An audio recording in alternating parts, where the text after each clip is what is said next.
Buenas tardes, el día de hoy les voy a presentar la entrevista sobre educación y didáctica y en este momento nos acompaña el profesor Dairo Rojas. Muy buenas tardes, Es un gusto tenerlo aquí, muchas gracias por acompañarnos. gracias por la invitación.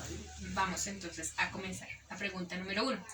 Durante sus años de formación y basándose en la experiencia que ha adquirido, ¿considera usted que la educación es la única forma de conseguir lo que algunos llaman un mejor futuro? Dependiendo del punto de vista de cada sujeto, de cada persona, pues a lo largo de los años he conocido a varias personas que no han tenido sus empresas, sus negocios, con conocimientos básicos de suma, resta y de saber leer. Entonces, yo creo que más que todo no es educación, sino disciplina y dedicación y esmerarse uno por lo que quiere conseguir, mirar sus metas y si quiere ser una persona grande en un futuro, mentalizarse de esa manera y llegar a ella. Muy bien. Vamos con la segunda. Muchas personas consideran que los docentes de antes eran mejores que los actuales. ¿Qué características considera usted que tenían los docentes años atrás que no tienen los que deberían los docentes actuales?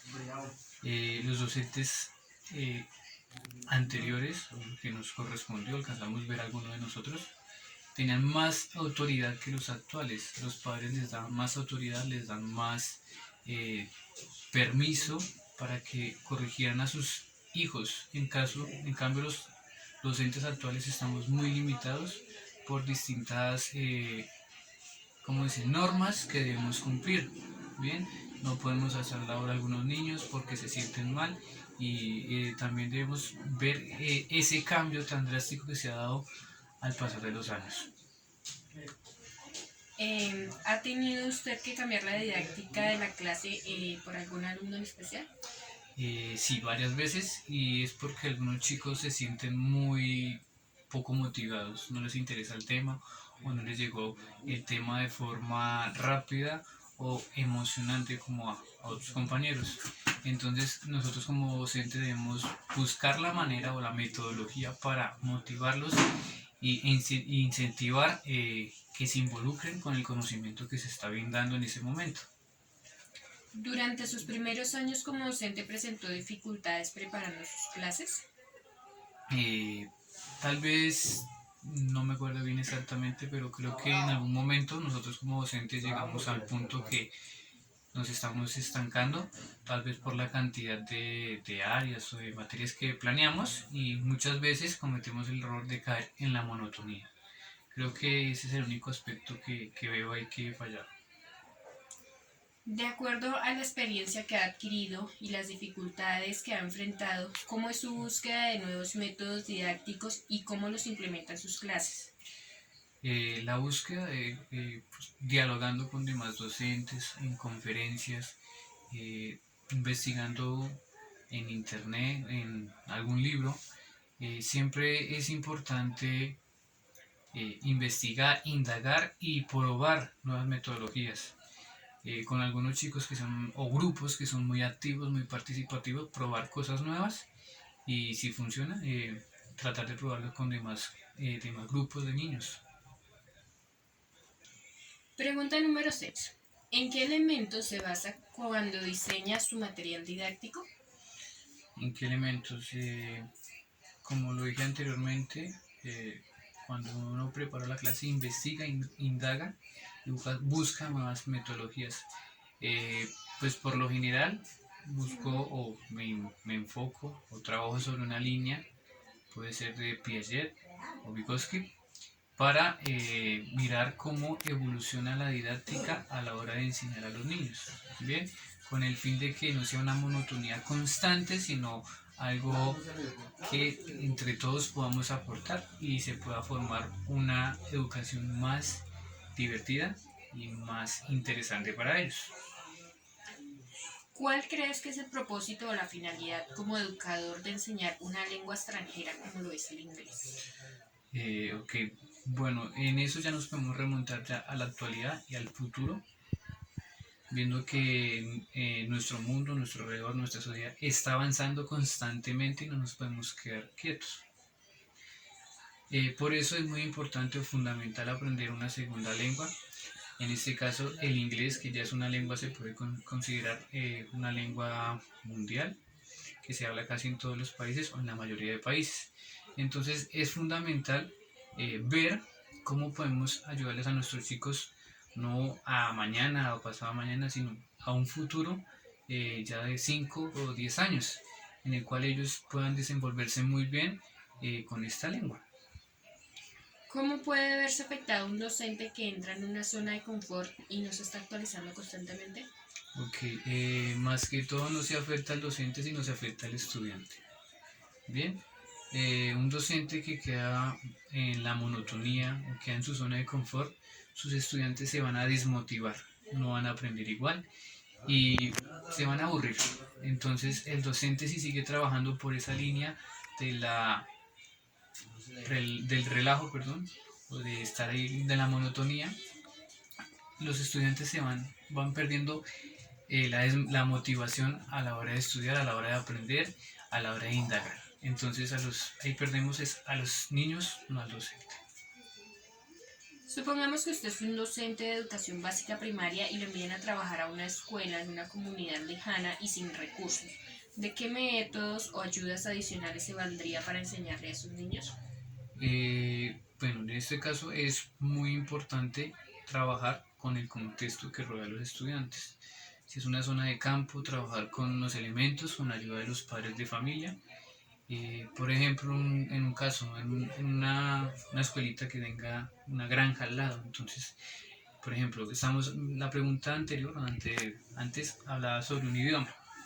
Entonces, por ejemplo, cómo se dice vaca en inglés, cómo se dice conejo, cómo se dice papa. Entonces, utilizar esas herramientas e incluirlas en el aprendizaje, porque esto es lo que con ellos están más en contacto.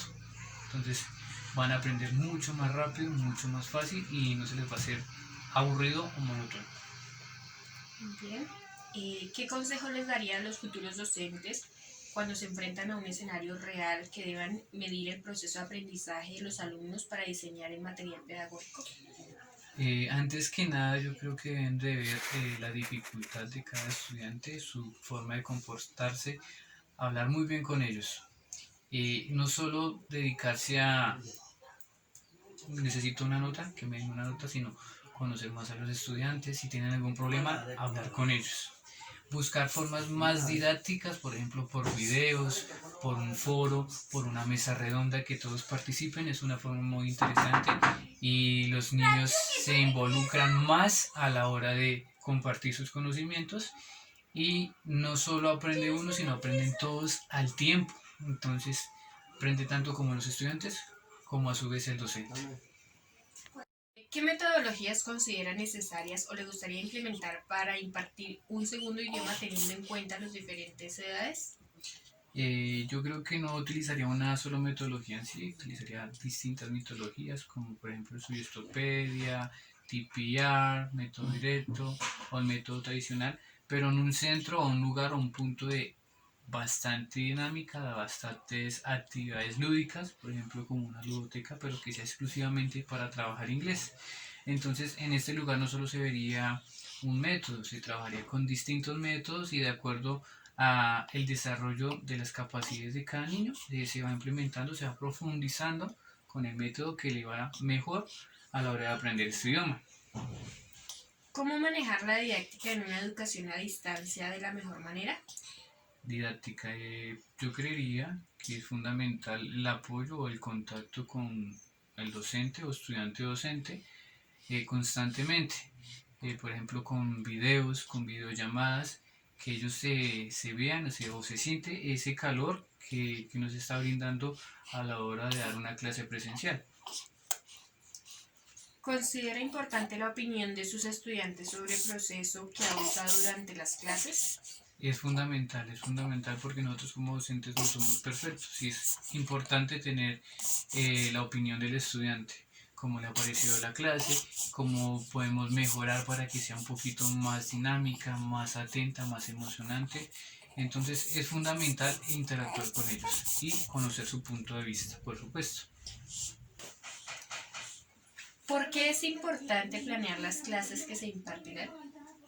Es importante a la hora de llegar a la hora de clase con una clase, perdón, la redundancia bien planeada, puesto deben, algunas ocasiones hay algunos imprevistos, ¿bien? Entonces uno como docente ya debe llevar muy bien marcada la línea de trabajo, el método de trabajo, y si pasa alguna de estas cosas que, por ejemplo, se le olvidó el material o no alcanzó el material o los chicos no entendieron, uno como docente a lo que ya tiene planeado puede modificar un poco de acuerdo a la información, de acuerdo a lo que ya se llevaba planeado. Entonces es importante tener claros los conceptos y la metodología que se va a llevar a cabo durante la clase.